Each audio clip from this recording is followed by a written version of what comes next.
Beautiful Thursday evening, man. How you doing? Bro, I'm doing great, bro. Another great day on earth. How about you?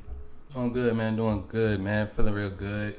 I don't think I mentioned it last time. I may have, but every Thursday this year, I'm gonna be fasting. Today, I'm just doing fruit only. So we only had some pineapple, some oranges and stuff like that. So yeah, my energy high. My energy is definitely high today, and I got my peoples keeping me accountable.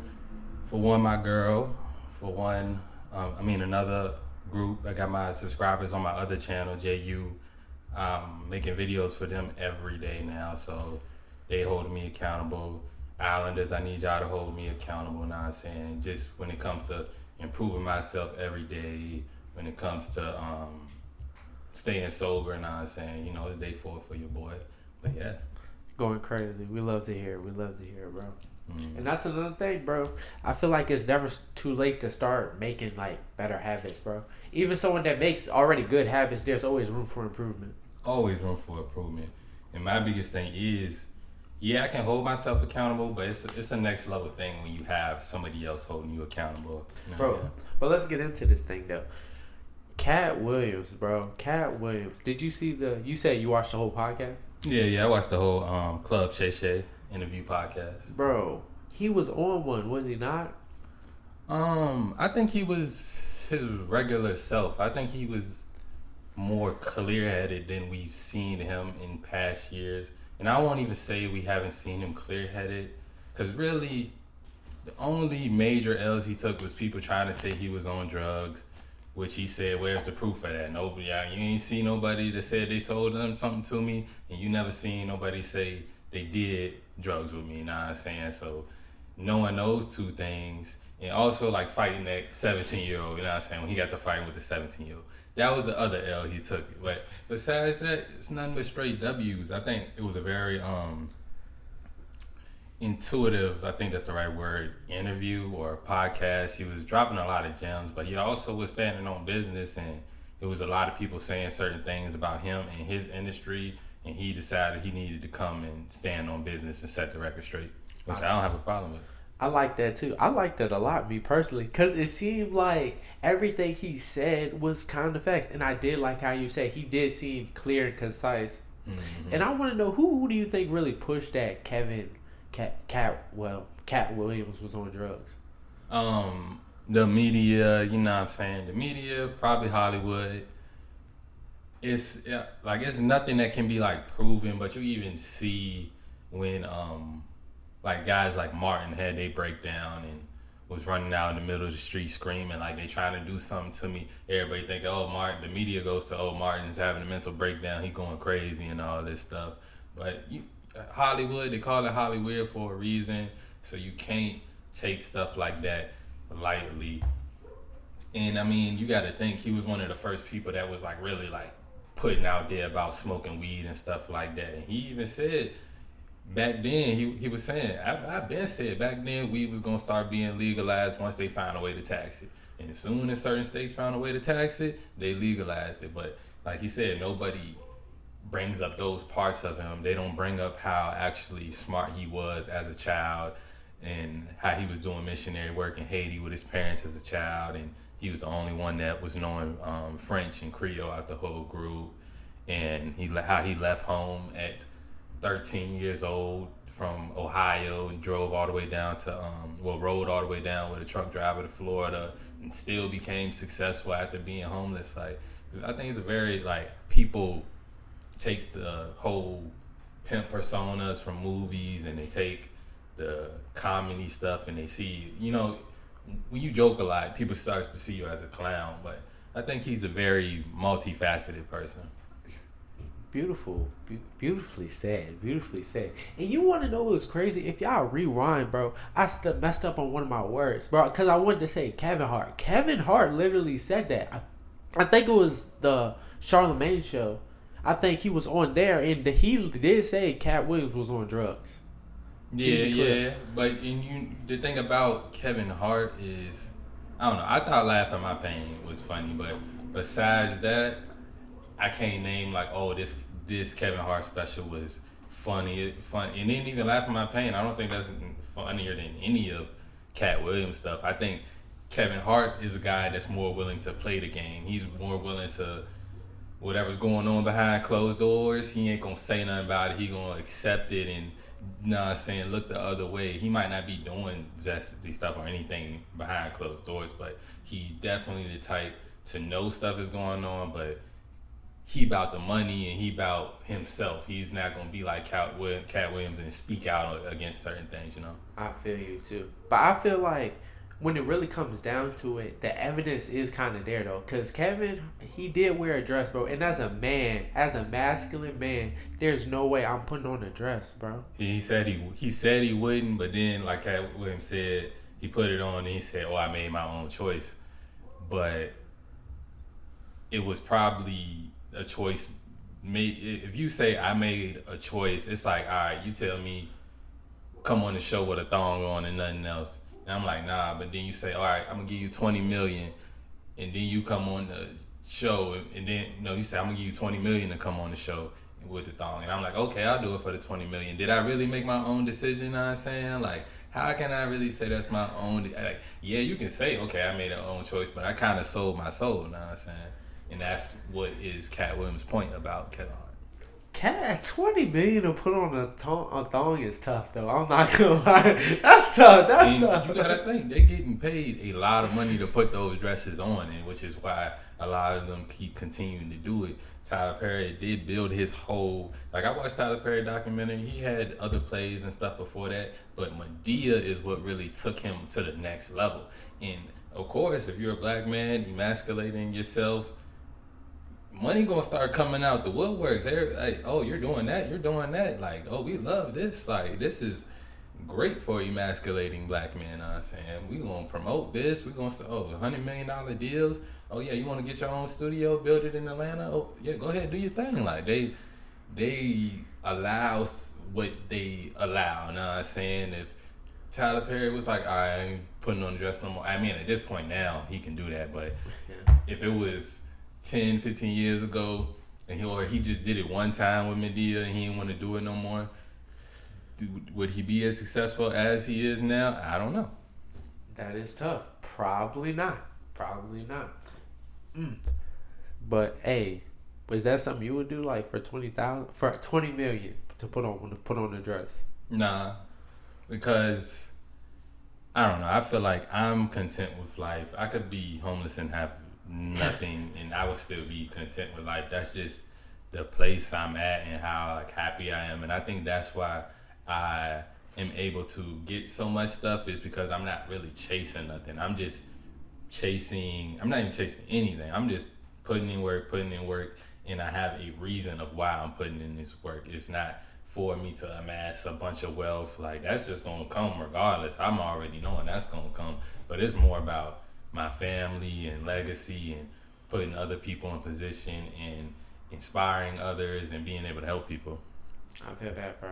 That's a great mission. And I feel like it kind of got to him. I feel like it was a shortcut, because that's what Katt Williams said. He said it's a shortcut. Mm-hmm. That's basically all it is. And I feel like taking shortcuts in life, bro, it always bites you in the ass, bro. Every single chip. Because now there's some stuff that they can't even talk about. Like The Rock the same way, bro. Like him with the Joe Rogan. Couldn't talk about nothing. Can't give an opinion. He can't give an opinion. He also, I think, it was something about the Hawaii thing a lot of people was mad at when Maui. When him and Oprah did that thing? Yeah, I forgot what exactly they did, but it was just, it was that he was talking against guns, which a lot of people didn't like. I didn't particularly like that at all, but I don't know. I just think he is another person, speaks from privileged. Like, if you really was with the people, you went outside and understood like the regular person, how you gonna tell, like Katt Williams said also, like, how you gonna tell a young black dude growing up in the hood, everybody else got guns outside, that he can't have a gun? Know what I'm saying? Like, it don't, especially if he got it in a legal fashion. Like, know what I'm saying? Like, why would you want to take that away? If you look up the stats, gun ownership is going up, murder rates is going down, and it's because more people are able to protect themselves against the criminals that's gonna have guns regardless. I have noticed that too, bro. I have noticed that. Because think about it. If everybody got guns, then it's like, I feel like it was a study. It's a theory. If everybody back in the day, like the Wild Wild West, there wasn't too many robbers. Like there was robbing banks and stuff, but like person on person, because everybody know, oh, he probably has a gun. Mm-hmm. Yeah, when everybody is playing on the same playing field, you gotta understand, robbers, they're looking to pick on the weak. They're looking for they don't want to rob the biggest, baddest dude in the hood. Know what I'm saying? The biggest, baddest dude in the hood is gonna give them a rough time with it. They want something easy, and if they know, like, damn, it's like if we in Texas and I know everybody is likely to have some sort of weapon on them, then I'm going to behave in a more like civilized manner. I'm not going to be out just trying to do anything to anybody or step on anybody's toes, because I understand that could be a woman over there, but at the end of the day, she's just as dangerous as me. I ain't going to snatch her purse, but you got places like New York, someone going to snatch a purse any day, because they eased up a little bit on their gun laws, but it's still harder for the average person to get a firearm than a place like Texas. Gotcha, that is true. But back to the whole thing, bro. That's crazy. We start talking about guns, bro. And I think that's just what it is. Some people took the shortcut, some people took the long route, bro. Mm-hmm. And then when I really think about it, who is really funny, bro? I can think of, all right, Katt Williams is my number one as well, though. But I feel like Katt Williams funnier than every single one of those people, bro. Of the people he doesn't like, I would say, yeah. I mean, I'm not going to Steve Harvey for comedy. I would say he's funny in movies like Love Don't Cost a Thing. He was funny, yeah. And Cedric the Entertainer, what's it, Johnson's Family Reunion or something like that? The Barbershop. Yeah, Barbershop, you know what I'm saying? But I mean, he was a part of Barbershop, but I think other people in those movies, in the Barbershop movies, was funnier than him. It wasn't like, oh, I'm standout funny in this movie. Shit, Johnson Family Reunion, Steve Harvey was in that joint too, and they was, you know what I'm saying, going back and forth. None of them really, like, movie and TV funny. I think, Mike Epps funnier than them when it comes to movies and stuff like that. Bernie Mac was way funnier than them when it comes to movies. I never laughed at a Ricky Smiley joke to my knowledge, you know what I'm saying? Like, I done heard his morning show on the radio, but I don't think I've ever laughed at a Ricky Smiley joke. Bro, when he brought up Ricky Smiley, I was done for. I was like, Ricky Smiley, the dude that be on the radio? That is crazy. And then that kind of did, it just... A lot of people don't even know he was in Friday After Next. I did. Yeah. I don't know what his face, I do not know what he looks like, bro. I just know his voice. I cannot lie to you. Bro, so when somebody said that, I was like, bro, this just speaks volumes, bro. That's literally a click. That's literally a click. Cause think about it. That's Steve Harvey's radio show, though, right? I'm not sure. I know it's the Ricky Smiley morning show. I don't know if that's on. I thought it was just a clip of, like, cause he used to do the jokes in the morning. Yeah. I think the first calls. I think it's on the same radio station. Yeah. So I guess they like you said, like it's a click now. I'm saying, so of course they gonna kind of roll together in certain aspects. I don't like Steve Harvey, on the radio show in the morning, like it's enjoyable. It can be funny at times and stuff like that. My favorite part of it when I do hear it is his nephew Tommy doing the pranks and stuff like that. Oh, nephew Tommy does the... Yeah. Like, I think that's like one of the more funnier parts of the show. I thought that was Ricky Smiley doing, or whoever. Nah. That's nephew Tommy doing that on the. Oh, nephew Tommy funnier than bro. Right. I'm so serious. Yeah, I don't even know what he. I really don't know. The pranks be hilarious. The pranks be hilarious. Like, I don't know if they staged or what, but that shit be hilarious when you do catch it. But yeah, as far as Katt and his interview, I think it was well needed. He'll probably get some more recognition from the Generation Z and the I think it's Generation A that's coming up after them.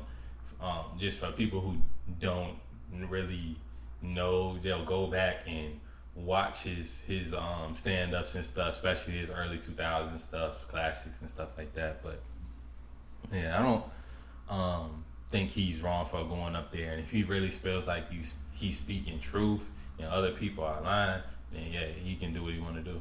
I totally agree, bro. And I do think they are fucking lying too. I'm not gonna lie, cause it's really there. And he was talking about how Cedric the Entertainer stole one of his jokes, bro. Yeah. And I want to speak on that, bro, cause I seen both of the jokes, bro. it was the same. It's like, bro, think about it. And then they was trying to compare it to people that still rap lyrics and stuff, bro. I feel like it's different, bro. It's different. He stole the basis of the joke, bro. Yeah, he stole the concept. He made it his own to a certain extent, but he still stole the basis of dude's joke. Yeah, and I think that's just one, Cedric not really saying, like, at least say, oh yeah, I mean his joke did influence my joke or something like that. If it was real like that, and also just to play devil's advocate, you do hear a hint of bitterness, whether it's warranted or not, from Katt in that interview. You do hear a hint of bitterness, like he felt like he was done wrong, or he just not appreciated as much because he didn't take those shortcuts and stuff like that everybody else did. Facts. I mean, I can hear maybe, but to be honest, bro, I don't know him personally, so I wouldn't say bitter. I would say it's something that he could be, though. He could be, because you got to think about it, especially if you think like he knows he's better than all these people, but you see, he's not the number one in like the media's eyes. Kevin Hart's the number one comedian, like in for the mass grace. He's getting all the movies. Yeah, I mean, if you was to ask, middle class white America, who's the best comedian? Yeah, they'll probably would say Kevin Hart, but like he kind of mentioned, you put any of those guys on stage with him, he's watching them. Know what I'm saying? You put any of those guys besides Dave Chappelle, and he fuck with Dave Chappelle. Know what I'm saying? Like, I think Dave is the only one that can really compete with him. I just watched Dave's latest jump the other day. Like it was funny, you know. Bro, I watched it too, and it was and I was laughing, bro. I was actually laughing, cause he's just such like a real person. Like he gives a real person. Kevin Hart, he doesn't give. Like he gives. Maybe he other people relate to Kevin Hart better. Maybe that's what it is. I think it's that and him being pushed though. He's being highly pushed, but I don't think it's not much he's pushing back against. You know, Dave Chappelle turned down millions of dollars to when he took his show off. He took the Chappelle show off of Comedy Central for whatever reasons, and I think he was in the wrong in that situation because of the contract or whatever. But he decided to not go further than that for his own reasons, which like he stood on business. If he didn't like how the situation was going, he turned down the money. I don't think there's been, I mean, and then I can't speak for Kevin Hart, but it doesn't seem like it's been too many situations that he didn't really want to do it or he didn't really like it, and then he just didn't do it. I feel like he's more the type to like putting on the dress to just do it. Facts, and you got to be careful for that, bro. You got to be, because when does it end, bro? When does it end? And that's the same thing with relationships, bro. I feel like you gotta pick something and like, no, I'm good here. Like you don't need to find a 10. Let's say your girl an 8. You can't keep looking for her. Like you don't want to keep this going. It doesn't, and that's the thing. And when you get that big, we all seen how they will put a handler with you, and you won't even know you have a handler. Like how Kanye, he exposed his supposed to be his personal trainer was trying to put him in the psychiatric hospital and trying to put him back on medications and all this stuff, because that personal trainer was really his handler, and it's somebody above that guy telling him like, yeah, make Kanye do this and this. And I'm pretty sure Kevin Hart, he don't even know. He got somebody in his camp that's putting stuff in his ear that he wouldn't want to do, but they're like, come on, man, they're offering you $200 million to do this now. You might as well just do it. Like, go ahead, put the dress on, you know? Facts, bro. Hey, and then he's already accepted money, so now if he do some other shit, they're gonna do him like Jonathan Majors. They're gonna, you know what I'm saying? They snatching everything away from him if soon as he say no. That is true. I was about to say, you never want them to have something on you, dude.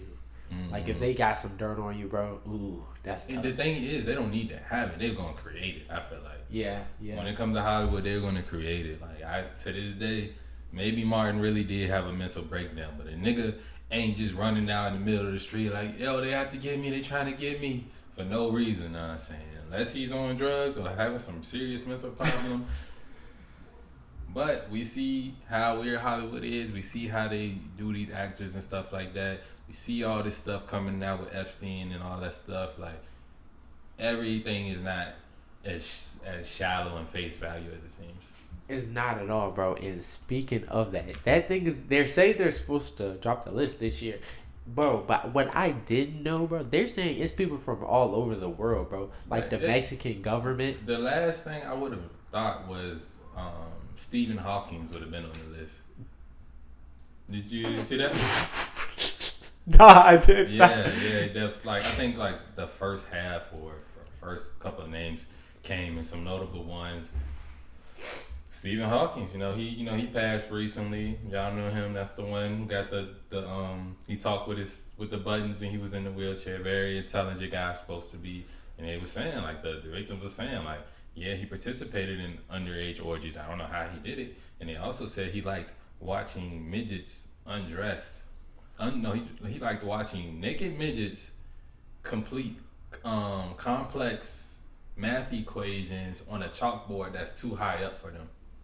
Like, that's like, that's one of them sick kinks that you wouldn't expect somebody like that to have, but yeah, that's Burr King. Allegedly, that's what they saying. He ain't here to speak back on it, but there's pictures of him on the island plenty of times. Like, yeah, that's crazy, bro. That is crazy. I cannot lie. Oh my goodness. See, I didn't even know. I only heard about like a couple like government officials.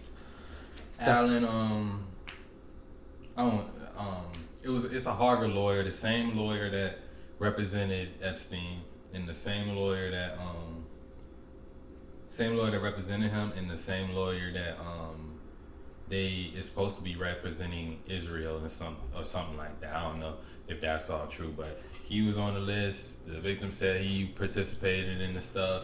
A few years ago, he was saying like, I don't even like massages. I got one massage on that island, and I kept my underwear on. And he was defending himself before the shit even came out. Bill Clinton, same thing. They say and that was already kind of known. But yeah, man, like it's just gonna. And then there's names that won't ever be released because they said that I think it's like 10 names that they aren't releasing for whatever reasons, which is like I think that's shady too, but they probably paid somebody off or whatever. You know what I'm saying? Like, we'll never get the full truth about any of it, but which is why Epstein is dead now. You know what I'm saying? And maybe he did kill himself. Maybe someone sent a hit on him so he didn't start talking, but shit is just crazy, man. Facts, bro. Crazy world. That lets you know some things not maybe not what you seen, bro. Like a lot of this shit is real life deeper, bro. Yeah, that's why you're not supposed to idolize anybody, because you never know who they are behind the scenes. You know what I'm saying? Behind the scenes, they could be totally different person. If you ever watched what's that show I had told you start watching with the Boys? Like, if you ever watched The Boys, like all the superheroes to the citizens, they look like these great people, but behind the scenes they having orgies, doing all types of weird stuff, killing people for no reason and everything. But in front of the camera, it's a great superhero, like, oh my god, he's saving us, but really they were ones causing most of the problems. Facts, bro, facts. And I did watch it a little bit too, bro. Mm-hmm. But it's crazy because nigga was running so fast he just killed the shot. Like that joke was crazy. Yeah. That joke was crazy. But nah, and that's some real stuff. So watch who you guys are idolizing, bro, looking up to, watching movies, bro. Because a lot of these people, they might be trying to push something on you, bro. But we can get into this thing, though, back to, like, reality for a little bit, bro. Because when it does come to these relationships and things, man, and in these relationships, you have to decide what's enough for you, bro. And I mean that in every way, bro. Like, your partner, for example. There's beautiful women everywhere, bro. You can't tell, especially you living in like a big city. You probably see another bad joint every day you walk outside. But it's knowing like, okay, this is good. Like, I'm happy with my woman. She's good. We're good. How do you really decide that? I think that's just a part of masculinity. Like, when you actually grow up, and it was different for our ancestors, of course. They probably only knew the woman in their tribe and maybe a few neighboring tribes throughout their life. You know what I'm saying? Us, we feel like, oh, we have all these options because we have the internet. We travel a lot faster. We got cars, we got planes, and all this stuff. And that just you have to have a have a level of maturity. You have to have a level of growth within you. Nowadays, as a guy, maybe you do need to have a certain amount of experiences where you got that goddamn out of you, as Ronan the Wandering Travel likes to say. You know what I'm saying? Like, you got to get that goddamn out you when you first go to Sasua, so you can get your mind straight. You know what I'm saying? I feel it. So maybe you do need that nowadays, but I just think it's with a level of growth, because I think for the most part, men, when they are in a relationship, they're not looking for another girlfriend to replace their girlfriend unless they are in a bad situation. If you have a good situation, you're not looking for another girlfriend. You may be still looking for sex from other women. You know what I'm saying? Most men, it's like I always say, monogamy is going against your nature. So a lot of guys may be still looking for sex, but they aren't usually looking for another girlfriend when they go out. That's more of a feminine thing to and even it's not really a feminine thing to look for another man, but if they do have a bad situation or they're getting treated wrong or abused or something like that, they usually will go look for another man pretty quickly. Like, that's hypergamy in nature. Like, they looking for something better to monkey branch to. Guys, usually, even if it's a bad situation, they will still stay. They usually aren't looking for another girlfriend. If they got one headache, they're going to assume that another girl is just going to be another headache. That's totally true, bro. Me personally, I wouldn't even want to, like, going from girlfriend to girlfriend has never been really a thing. Like, I find that kind of weird. Because I feel like if you really want to be in a relationship with one girl, make this shit work, bro. Because no relationship's going to be perfect. No one girl is going to be, like, perfect. Bro, you get one girl, you can find another one the next day. Mm-hmm. I feel like who you want to make it work with. Exactly. That's all it is, because no matter, it's never going to be a perfect girl. Like, yeah, one may look better or have certain attributes, but it's still going to be something that, you know what I'm saying, if she's not a virgin, 21 years old, that you can actually mold her into a person. If she's older and has any sort of experience with guys, then yeah, it's not going to be a perfect situation. Y'all both going to have some growth and stuff to go through. Like I said, it's going to be men that are always looking for outside pussy, you know what I'm saying? Like, some men, they just always going to need that. But as far as, like, just another girlfriend, that, like, replacing a girlfriend, like, maybe, you know, you become a king in your own right, and you're like, okay, I want to bring in a second wife or something like that. But that's usually to play a separate role than the first one is already playing. You're not going to try to find two women that's already playing the same role in your life. Literally, that's like having 2 point guards. It doesn't work like that. Exactly. Facts. Bro, and that's another thing. And it was the sportscaster, he said you need a perfect 7 as a girlfriend, because he said 10s, 9s, they're too beautiful, they know they're beautiful, blah blah blah, it doesn't work. 8, still a little too beautiful. 7, that's like the perfect happy medium. She's not too beautiful, but she's very attractive, but she knows, like, there are girls that are more beautiful out there. Yeah, I mean, I would still even disagree with that. I just feel like if you're... It was Stephen A. Stephen A. Yeah. He's the, like, unmarried guy, is old as fuck, like, you know what I'm saying? Like, and I can see why that makes sense for him in his realm, and his life is different. Like when we're talking to average guy that's trying to improve himself. Average guy trying to improve himself, he can go and get a 10 as long as he's in his full masculinity and knows the things he needs to do as a man, chasing his purpose and following God and stuff like that, because then he'll be able to mold a feminine woman into whatever he wants her to be. And even if she has some conceitedness or just feels like she's so beautiful, he can still humble her in certain respects, because beauty is always replaceable. It's not, you know what I'm saying, it's not something to be held in high regard, honestly. Like, you can replace a beautiful woman quicker than you can replace a good man. That is true, bro. That is very so true, bro. Good man, especially nowadays, is going to be very hard to come by. Mm-hmm. A good man that's also successful and will provide for you, like, yeah, that's not replaceable. Like, it's possible, but most women, if you get one, you probably not gonna get more than that unless you're just that good of a woman, and that first guy, for some reason, maybe he goes crazy and starts hitting you or some reason. Then, God might bless you with another good man. But if you fuck it up with a good man, I don't think he's going to give you nothing. That is true, bro. And correct me if I'm wrong, but I feel like a lot of girls say that, like, they've only had, like, one good man in their life.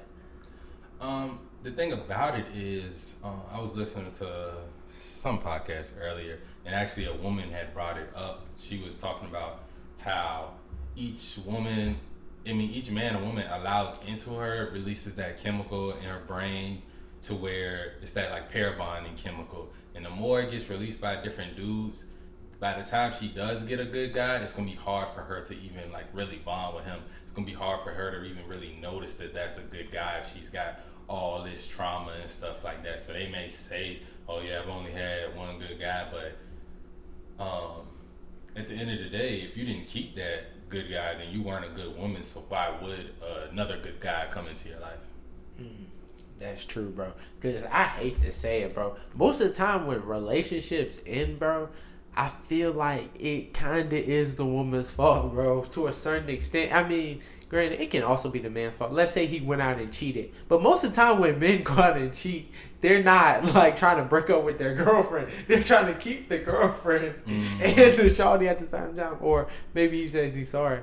But I'm just saying. So I feel like it really be the girlfriend like, no, this is over, blah, blah, blah. I feel like that's how it all starts. Most men have been heartbroken by a girl. Have you ever got broken up with by a girl? Have I ever got broken up with by a girl?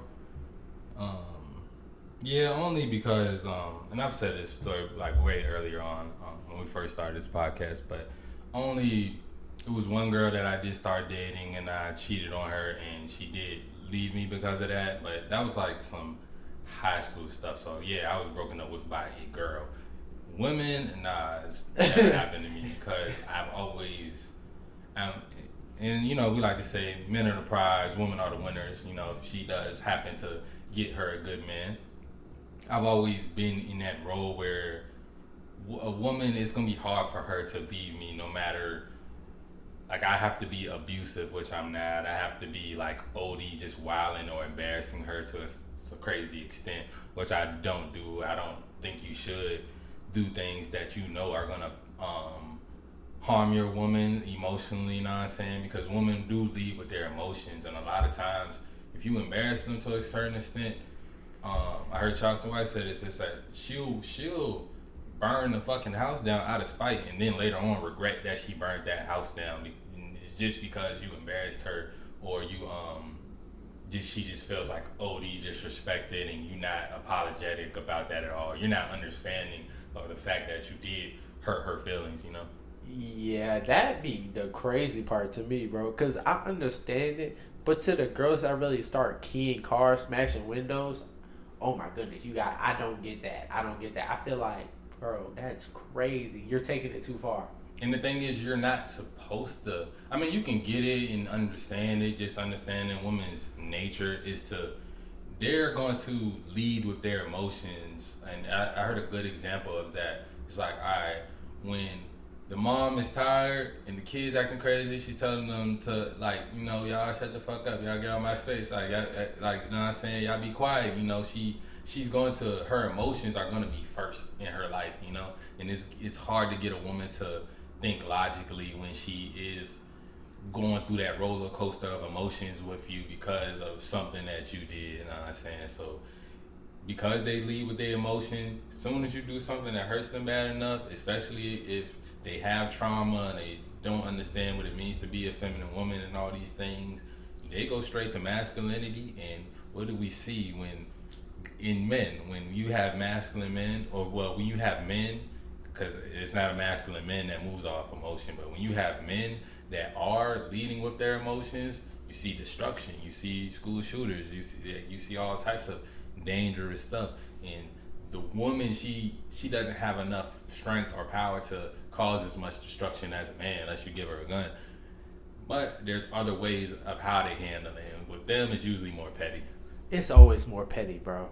And that's one thing I don't like having around me, petty women, bro. That's a red flag, red flag.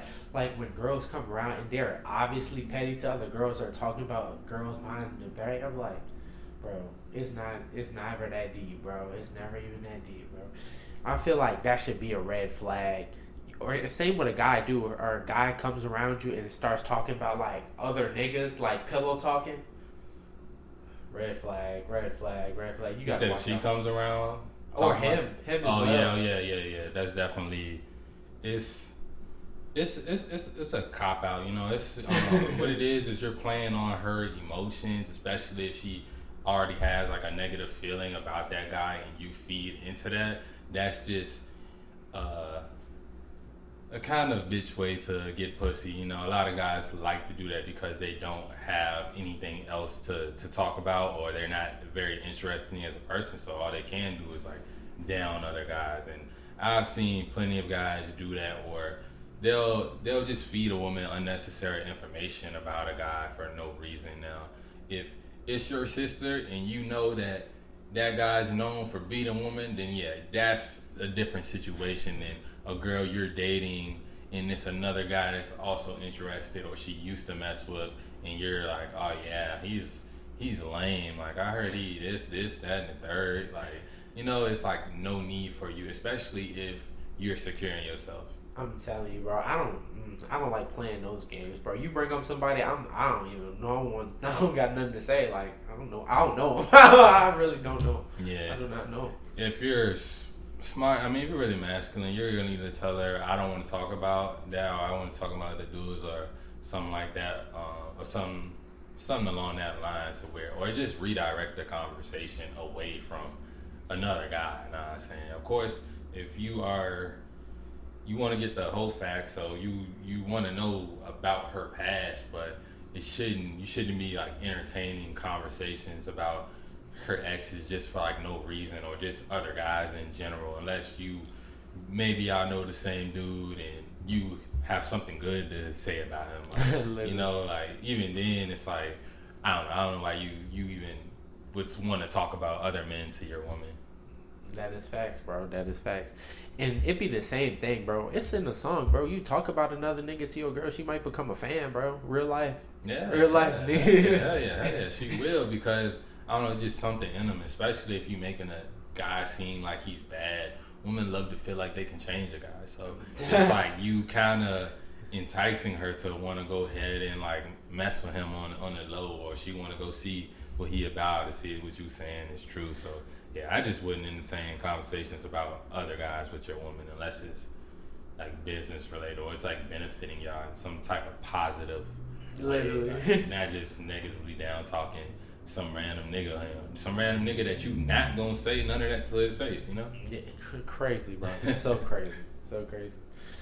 Real life, bro. But bring us back a little bit, and that's another thing, bro. I think that's because I just had this thought. I think that's what it was too, bro. Talking behind people's back, I feel like that's one of the worst things you can kind of do to a person, bro. Mm-hmm. And I feel like that's all it is in this Comedy Central stuff, bro.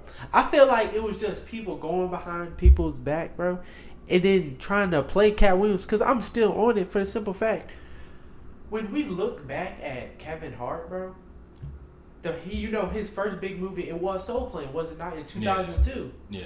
Bro, the only other acting he had was literally on a sitcom, bro. Mm-hmm.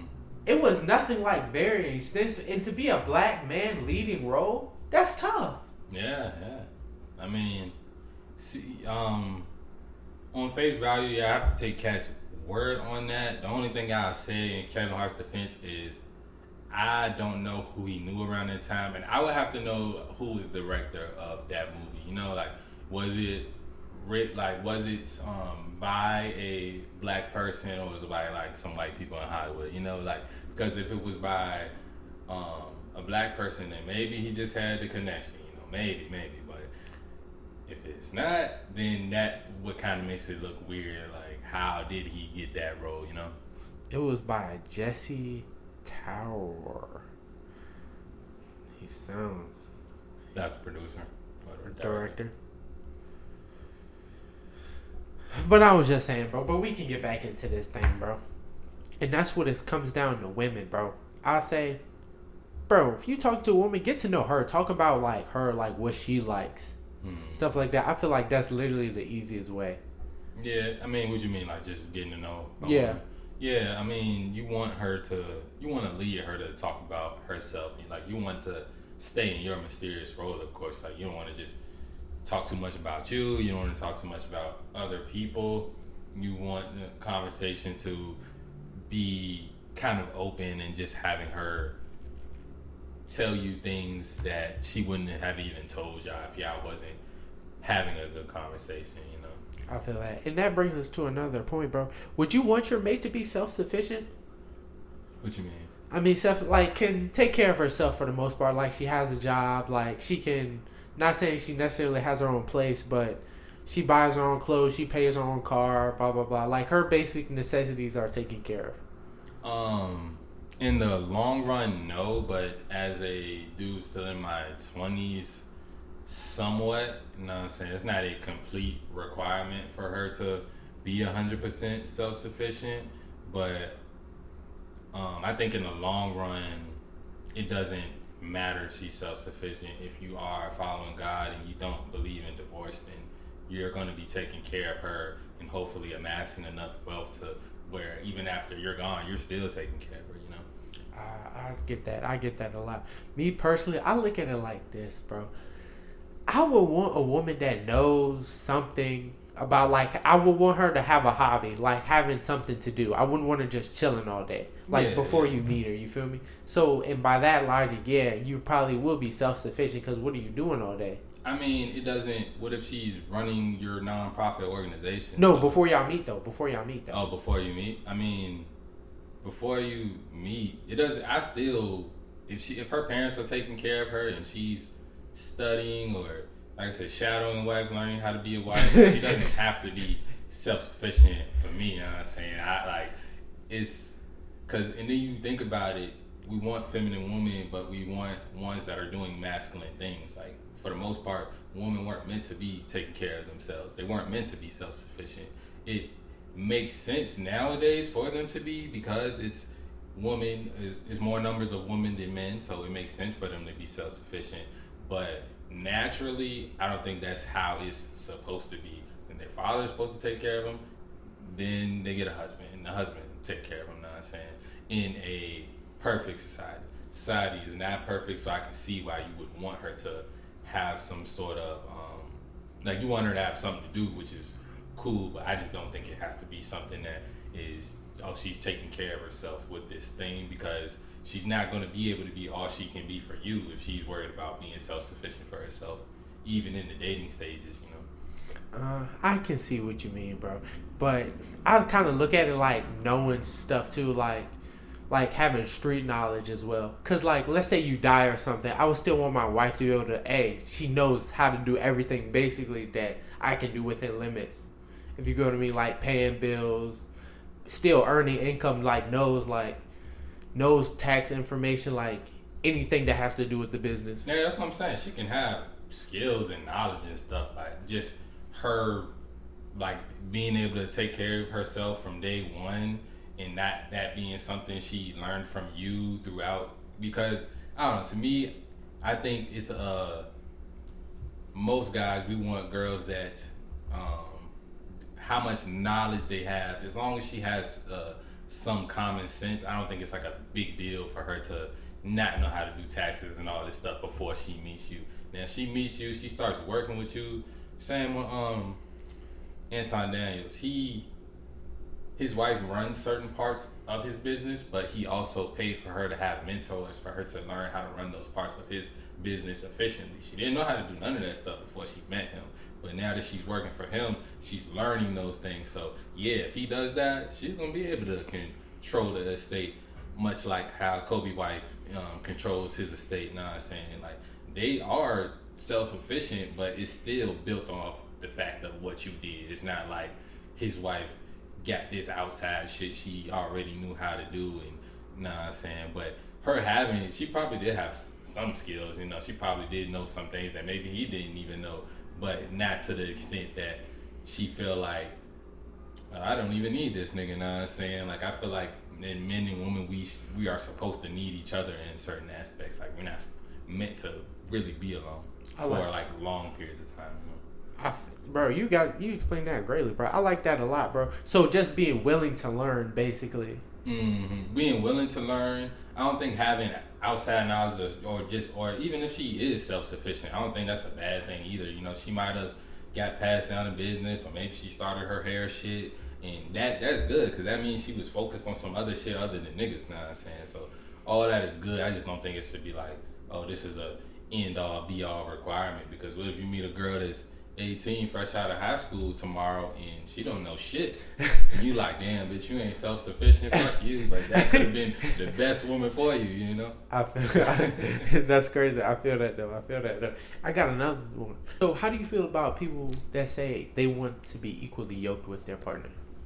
I think most people have a misconception of what that even means. I think that they feel like it means that they are exactly the same, which I do think you should have like similar qualities, especially in the things you want, whether it's family or similar goals. But I feel like an equally yoked relationship is both of y'all are playing y'all roles to the fullest. Her being the feminine woman and you being the masculine man, leading her, she being submissive to you, you being submissive to God, and she's being submissive to God through you, and she's being submissive to the God in you, you know what I'm saying? Rather than, oh yeah, we're equal, we both are business people, we both make the same amount of money.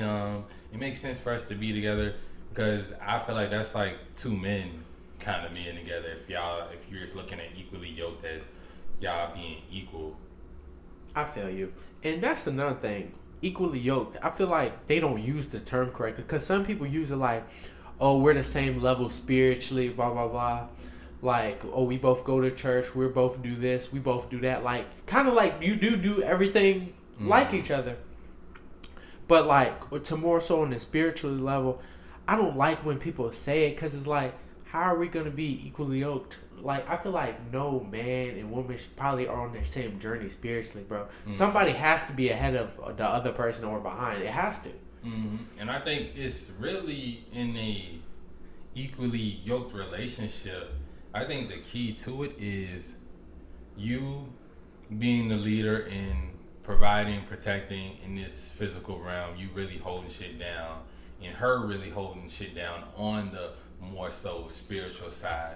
Because you gotta think, even the, like what they say, the nurturer, the caretaker, and all that, those things, those are very important roles. They're equally important roles as being the provider and protector, the one that's bringing in the bacon and shit like that. Equally important roles, but I don't think women see that role as being important. When you gotta think, I feel like you can argue that being the one who's cooking is one of the most important roles. That's the health of the family right there. That's also the wealth of the family. Because if y'all not healthy, y'all damn sure ain't gonna be wealthy, at least not for long. You know what I'm saying? So if you got a woman and the thing is, when you say equally yoked, and I say it like that, being the physical and the spiritual, I feel like it can kind of you can be equally yoked in a negative situation too as well. Like if she's feeding you goddamn a bunch of fried chicken every night, and you the type of nigga, you bare minimum, like yeah, you providing, but you doing the bare minimum, you're not really leading the household correctly, then yeah, y'all might be equally yoked for each other. And I feel like people see it as it's always like a positive thing, but you can be equally yoked in a negative situation too. I totally agree, bro. And I like the example you used. Two gluttonous people, bro, that shit not helping no fucking bodies, bro. Equally yoked, you know? I'm telling you, y'all equally yoked, though. Like, that's what I said. Yeah, I don't really like stuff like that. I feel like it has to be somebody might be ahead in this area, somebody might be ahead in the other area. Y'all come together and y'all help each other out. It helps your stat line out. Exactly, and that's what it is. It's gonna be she's ahead in the feminine area and you're ahead in the masculine area. Because if you a single man, you gotta play both roles for yourself. You don't even know that. You gotta lead yourself spiritually and you gotta lead yourself outside on the world. Like, you gotta pray for yourself every night. Nobody really, you know what I'm saying? I mean, your mother might be praying for you, but if the person you got man next to you not praying for you, then your prayers ain't gonna be as powerful if y'all supposed to be equally yoked. I'm telling you, bro, and that's some real stuff. Just having someone there to pray for you at night, bro. Literally, I know there probably is somebody out there praying for y'all too, bro. Mm-hmm. Wouldn't even know it. But I'm just saying, that's like playing offense and defense, though. Travis are playing both ways, bro. I feel like having a woman in there to help really does help. And you want to know what's so crazy, bro? Who said those jobs aren't important, bro? I feel like it was women looking at them and they deemed them not important, bro. I mean, you gotta think. I will always believe that in the 60s, hoes led the woman liberation and all these feminist movement. I feel like those were led by hoes. It wasn't women with husbands leading these movements. I'm saying, like, all these movements, like, oh no, we're not. And also, you got to think, wars and the government also kind of led those movements. It was like, you know, all the guys are getting drafted, they're going off to war, so the government did want women to take on these roles and work and shit like that. But it was supposed to be for that. It wasn't supposed to be forever, and now y'all feel like y'all can do everything men can do, and y'all want men to take on some of y'all roles. That's why that shit fucked up now. And it's like, some women, like, yeah, if you're a single woman, it's easier to see in women too when I say you got to play both roles for yourself, because you see a woman, you see her going to work, being self-sufficient, and you say, oh, she got masculine traits. But if it's not a man there, then it's gonna be hard for her to flip that switch on and off. You know what I'm saying? She think that she gotta be masculine because she at work, she gotta be masculine. You know what I'm saying? She might have to lift some shit. She might gotta do stuff she don't want to do. You know what I'm saying? Mm-hmm. Like, she might have to be logical in some sense, and then she doesn't understand that when I go home to my man, I gotta leave all that masculine shit at the crib. You know what I'm saying? You gotta be able to, if you're gonna work or be a business owner and a wife, you gotta know how to flip that switch like that, or it's gonna create division in your household. That is true, bro. That is true. And another way, there's other ways to get out of that situation too, bro. And this just hit me, bro. If let's say it's a man and a woman both working, bro. If she really gives him all her money, bro, and gives him the money, and he can really like do some stuff with it, they might can get out that thing a lot quicker than. Oh yeah. If your woman understands that, but most women don't understand that. They hear give him all the money, they think about the control aspect, and they think, what if he leave me though and I have nothing? That's why you need a man that's following God. A man that's following God, he's not gonna leave you, especially if you're giving him all his money. He already know it ain't too many women out here that's even gonna agree with that. Why would he leave you? Literally. As long as you're not cheating on him and shit like that, more than likely he's not gonna leave you. If you listen and you know how to understand that he's the man, and like, yeah, you can have your opinion, but he makes the final decision. Even if he's leading you into a fucking fire, if you trust his vision, you're gonna follow behind that. That is facts, bro. And some women just don't got that in them, bro. But I need something like that. Let's say we going through the fire. Let's go through it together, man. Like, let's go through it. They feel like they should be able to tell you, hey, yo, it's fire over there, and you just automatically turn around.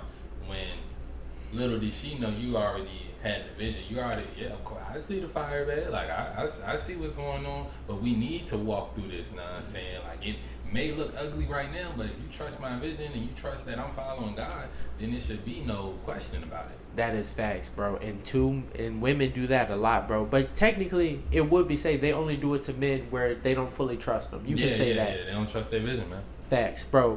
And if you got a woman like that, get rid of her, bro. Simple as that. If she don't trust your vision, bro, get rid of her, bro. Cause to someone that's not, it's not there. It's not her vision, bro. Mm-hmm. So to you, it might look, oh, I can see the path through this fire. To her, all she see is the fire, bro. Mm-hmm. She's not thinking, oh, we can really get through this shit. You just gotta believe.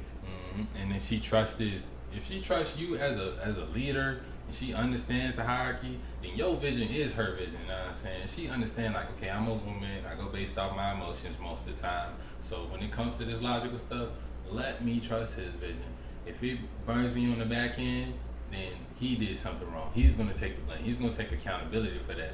Anytime, that's I tell my girl, like, I make decisions, it's because I'm gonna take accountability for my fuck up, and I'm gonna try to make it right as quick as possible. Most likely, when a girl fucks some stuff up, she wanna argue. She wanna still try to see how she's right and try to not instead of accepting like, okay, I was wrong in this situation. Men, real masculine men, we understand. Okay, if I make this mistake, I need to make it right as quick as possible. You know what I'm saying? Like, and even if we have a disagreement, I'm gonna look at it 6 different ways: your perspective, my perspective, everybody else's perspective. Run the scenario in my mind 1,000 times and see where I did wrong instead of taking one little part out of the situation. Like, oh well, you were wrong in this part. You were wrong in this part. Like, instead of like trying to put the blame on her, I want to take accountability, even if I feel like it's not my fault in the beginning. I'ma still analyze that shit and think about that shit for a while until I see where I went wrong in the situation. Because if I'm the leader, then I had to do something wrong if I led us in the wrong direction, if we end up in the wrong place. That is true, bro. And I think of it somewhat similar, bro. Like, if it's ever a decision like that needs to be made right now, bro, I'd be like, bro, and it's me and my girl, I gotta make it, bro. Because I can live with myself, bro. Like, especially if I make the wrong decision, I'm like, all right, bro, I can accept that I made the wrong decision. But if you make that wrong decision, I'm being like, I shouldn't have made the decision. And so it's still your fault. Because it's always going to be my fault. You let her make the decision, then y'all end up fucked up. Like, as a man, like, yeah, that's still your fault. At the end of the day, it's no other way to look at it. A woman, she's more likely to well, why'd you let me do this? And I'm telling you.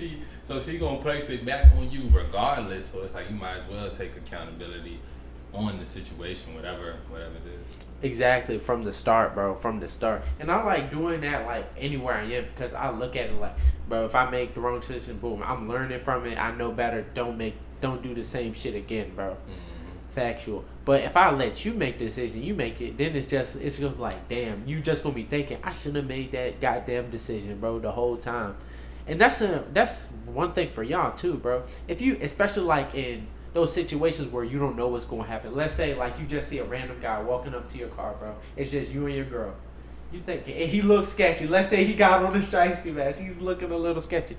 These got to be in the moment decisions, bro. Like, what are you gonna do? Blah blah blah. And then you got her in your ear saying some dumb ass shit like, "And we need to get out and run." That's the shit that can really like get you fucked up. Yeah, you gotta understand that you can't have analysis paralysis and all that stuff. You gotta make a decision, stand on it, and standing on it don't gotta be like, oh, I'm wrong, but fuck that shit. Like, no, it's like, okay, I made this decision and I'm gonna stand on it by making it right, because I figured, like, for whatever reason I got us fucked up. Now we both I done shot the nigga. Now we both in this fucking precinct. Like, whole time he was just trying to sell me some candy. You know what I'm saying? Like, I made the wrong decision. I gotta eat that and I gotta stand on it, and I gotta tell him like, yo, she didn't know what the fuck was going on, and I gotta take the blame for that. That's just what it is. But I can make it right. I'm like, well, I thought he was attacking me, and is he alive? Okay, then maybe I get a good lawyer and I get out the situation. But yeah, man, just like I was saying in the beginning, man, we got to be accountable, and also having a woman there, it will make you more accountable too, because it's like, that's why you do need to, when it comes to her intuition and stuff about stuff, you listen to it, take it in, take note of it and stuff like that. But at the end of the day, you make your own decision on the shit. Facts, bro. And I feel like it's nothing like your gut too. I feel like gut intuition, I feel like it's just the same thing, just vice versa. Because I feel like my gut never led me wrong for real. Yeah, and the thing about it is, her intuition is definitely going to always be stronger, and if y'all are one, it's just going to be certain things that you might not peep, but it's not usually about those in the moment decisions. It's usually about the shit that's going to affect you in the long run. Like, when your girl might say, maybe maybe she don't like one of your friends and stuff like that, or he's a bad guy or something like that. Whole time you thinking like, I mean, it's my homie. Like, yeah, I mean, he be doing some dumb shit sometimes. He ain't that bad. And then later down the line, you find out he's a bad guy, or he do some fucked up shit to you, and then you look back at her like, nah, I'm saying, like, the homie that started crying about the boxing shit. You know what I'm saying? My girl didn't like him way, like, a year before that shit, she was like, you know what I'm saying, she never really took liking to him, know what I'm saying, for whatever reasons and shit like that. But I didn't listen to that. And then what happened a year later? We fall out over some petty feminine shit, you know? I feel that, bro. And I feel like that's another thing. Your woman might know, like, yeah, he's not your friend. Like, or if she see a girl that's on you a little too hard, she trying to protect y'all guys. She trying to protect y'all empire and shit like that. Know what I'm saying? It ain't like, even if it is a hint of jealousy and envy in it, you still gotta look at what she say and, know what I'm saying, understand it for what it is. Like, know what I'm saying? Because the woman intuition is definitely gonna be a lot stronger when it comes to that long-term shit. I feel like our gut feeling in the moment is always going to lead us in the right direction, but you can avoid a lot of those in the moment decisions just by listening to your woman. That is true. I like that a lot, bro. And that's one thing women do know. Women know when another woman like wants their man. I will say it's so creepy. It's kind of creepy to me. Like, what the world? Like, no, she didn't. Like, I think it is literally just the subconscious shit. They notice certain things and they'll get feelings of like jealousy or just anger or some shit like that, but the whole time that's their intuition like telling them that what they have is being threatened. You know what I'm saying? That's how they looking at it. It's like, you know what I'm saying, if like a more extreme version on the male side, you know, if a guy looking at your girl ass, you know what I'm saying, or staring a little too hard, you know what I'm saying, then, you know what I'm saying, it's like you gonna feel some type of way if you catch a nigga just staring hard as fuck at your girl. Like, you know, some girls you can't help but notice shit, know what I'm saying? But it's etiquette when it comes to that stuff, like, know what I'm saying? Like, so like you definitely and I think like that's just that same thing on the opposite end, but with women it'd be a lot more subtle, like just the way another woman's smiling at you and twirling her hair, or the way she's talking to you, or she see you and she put her hand on you, you know what I'm saying? Like, that's some real stuff right there, bro. There's etiquette to this shit, bro. And there's etiquette to life, bro. There's etiquette to life. There's real nigga etiquette, bro. We gonna tell y'all that on the next episode of Island God Talks, man. I just want to say thank y'all for tuning in, bro. Another great episode. Yes, sir. Another great episode, Island God Talk podcast, man. Like I said, man, hey, Islanders, y'all hold me accountable. Know what I'm saying? Make sure I'm improving every time I come up on here. And yeah, as always, love y'all.